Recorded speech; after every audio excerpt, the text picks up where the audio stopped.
જો આપણી સુરતાને એવી લગ્નીને તાલાવેલી લાગે ને સુરતાને, તો આપણી સુરતા જાગે. હવે આમ એ બે નગર હે, એમાં આપણે આ તો એક માયાનગરીની વાત કરશું. નિર્મોહી નગર તો આખું ન્યારું છે, પણ માયાનગર, એક માયાનગર હતું. એ નગરમાં એક ગામ હતું. એ ગામમાં તે તારે 3 જણાનું ઘર જે હતું એ એક ઘર ગરીબ હતું, બીજા બધા એ ઘર એવા સુખી હતા. અને પાછો માયાનગરનો રાજા પણ એવો હતો, આમ કારણ કે વટમાં ફરતો. એ રાજા વટમાં ફરતો કે આ મારી પ્રજા જુઓ તો ખરા કેટલી સુખી છે. તેમાં જે એક ઘર દુખી હતું, 3 મા બાપની દીકરી 3 જણા રહેતા હતા. એનો કોઈ ભાવ ન પૂછ્યું. એ જરાક આડો કરતો તો ધક્કા દઈને પગવી નાખે.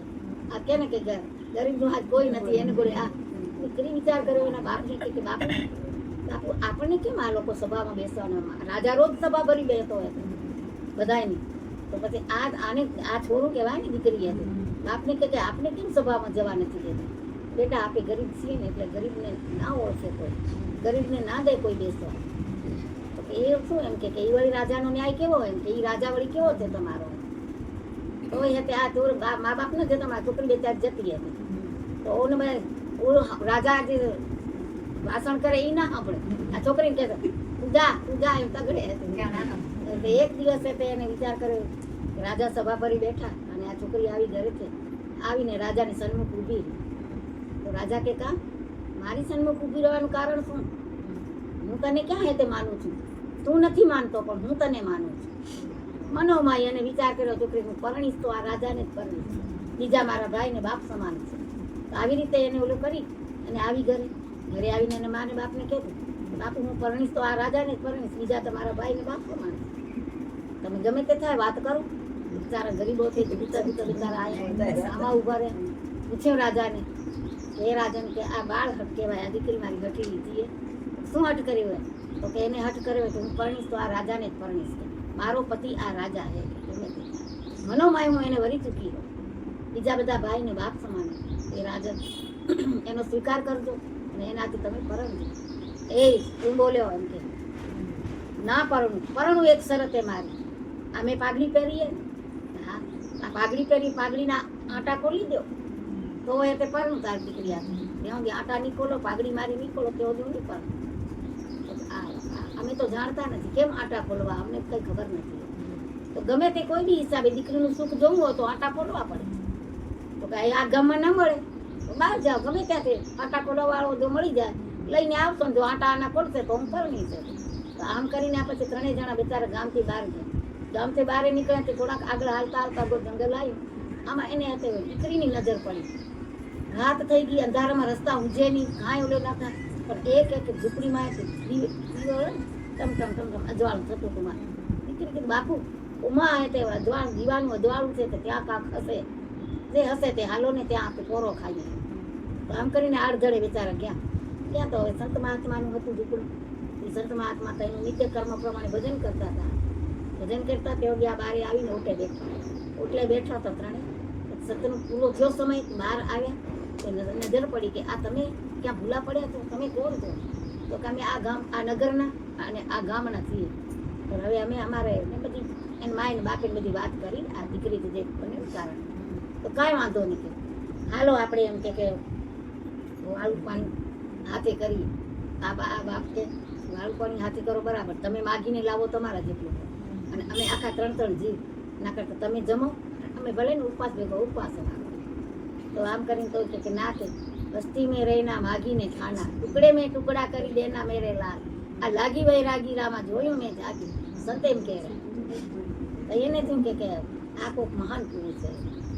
એ બધા જમ્યા ને જે હતું 3-4 જમી આરામ કર્યો ને પછી એને એમ કીધું તમે ચિંતા ન કરજો, હું હાલીશ આટા, તમને ક્યાંય જવું નહીં પડે કે હું પોતે હાલીશ અને હું હોય તેને આટા ખોલીશ અને આપણે આપણી આ દીકરી ત્યાં પરણાવીશું. તો આમ કરીને હતી હું તો બિચાર થાકે પાકે તરત નીંદર આવી ગઈ. હવાર વહેલી થઈ અને વહેલી હવાર થઈ ત્યાં સંત મહાત્મા નાવા ગયા હતા. નાહીને આવ્યા ને આનું બધું મધનું લેપન લગાડતું, આ બધું મધ ચોપડી નાખ્યું. કપડાં હતા ફાટેલ તૂટેલા આવા તેવા હતા ને એ પહેરી લીધા અને એને આખો વેશ પલટો કરી નાખ્યો સંતે. પછી એ આ સંત અને આ 4 જણા વળી પાછળ એની સભા ભરાવી હતી. ત્યાં પાછા આવીને આમાં ઉભા રહ્યા. ત્યારે સભા તો ચાલુ હતી, બધા હસવા માંડી જાય. કે હા બધા આયા જુઓ હવે આપણા અહીંયા કને ડિસ્ટર્બ કરવા આયા ને આતે વાતો કરવા માંગે તો આ ઉભા રે રાજાની નજર પડી રાજા કે કેમ આવી ગયા તો હા આટા કોણ ખોલશે આટા આ ખોલશે આ ભિખારી શું આટા ખોલશે ત્યાં સંત મહાત્મા બોલ્યા કે હે રાજન વેશ દેખી ન વાઈ વેશ દેખી ન ભરમાઈ અને વેશ દેખીને કોઈ દી ના ગાયું પણ પૂછ લીજીએ જ્ઞાન ત્યાં રાજાનો ગર્વ ગળી ગયો અને સીધો પ્રધાનને કહે કે હવે આને લઈ જા ઉપર નવડા ધોવડા વસ્ત્ર નવા પહેરા આટા ખોલવાનો છે છેડો હાથમાં આવશે તો ખોલશે ને એમ કઈ મેં છેડો ખુલ્લો નથી રાખ્યો કે તો આ આવે તો સંતને તો તાર જડે જ ને એને ખબર નથી આવી કરીને કે રાજા કે હેઠો ઉતર એમ કે તું હેઠો બેસ મને ઉપર બેસવા દે તો રાજા કે લ્યો મારાથી તું ઉપર થઈ ગઈ તો કે અરે તું કહું એમ કર ને તારા આટા ખોલવા છે એમ ગમે એમ ખોલી આટા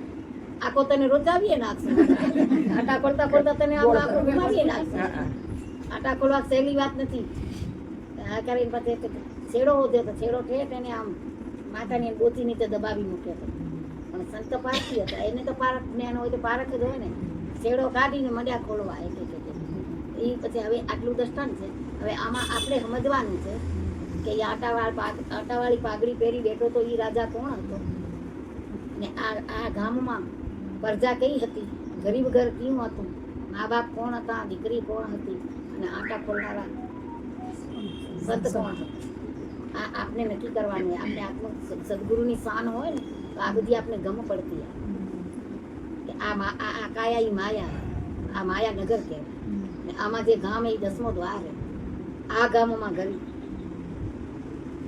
અને બધા વિષય વિકારો આ તે બધી એની પ્રજા હતી અને અહંકાર જે હે ને આમાં અહંકાર ઈ રાજા ઈ બધાને આવલો કરતો એમ તો પછી હવે એને આ જે આટા ખોલવા વાળા હતા ને એ ગુરુદેવ ગુરુજીએ આટા એક ખોલ્યા છેડો તો ગુરુના હાથમાં ગુરુને જ છેડો જડે આપણે ન જડે છેડો એને છેડો કાઢીને એક આટો ખોલ્યો પહેલે આટે આખું આવી ગયું મંગળી એમાં પહેલે આટે તન મન ધન છોડાયા અને બીજે આટે અંતસ્કરણ શુદ્ધ કરાયા ત્રીજે આટે ત્રિકુટીના તાળા તોડ્યા ચોથે આટે ને અક્ષર સાર શબ્દ હે તે નક્કી કરાયો પાંચમે આટે હે તે એમ કે 12 આંગળ 12 દર્શાયો અને છઠ્ઠે આટે હે તે નાદ બ્રહ્મ સમજાયો અને સાતમે આટે હે તે પરિબ્રહ્મ પરમાત્માની ઓળખાણ પાર કરાવી અહીં આ સુરતા દીકરી હતી ગરીબ જે ઘરે મન અને ઈચ્છા એની દીકરી આ સુરતા હતી મન ગરીબ હતું ને ઈચ્છા ગરીબ હતી અને દીકરી સુરતા હતી અહીં આ સુરતા આ વરને વરી આ રાજાની સુરતા ત્યારે વરી હતી ત્યારે પછી એની હાથે પુરાણ થઈ અને મારા પીયું જીતે તો મારી સાથે રાખું અને હું હારું તો પીયું રહે મારી સાથે એકરૂપ થઈ ગયા પછી જુદા ના રહે તો આ એકરૂપ થઈ ગયું આ આટાવાળી પાઘડીનું આ દ્રષ્ટાંત દ્રષ્ટાંતથી આપણે આપણું જ્ઞાન નક્કી થાય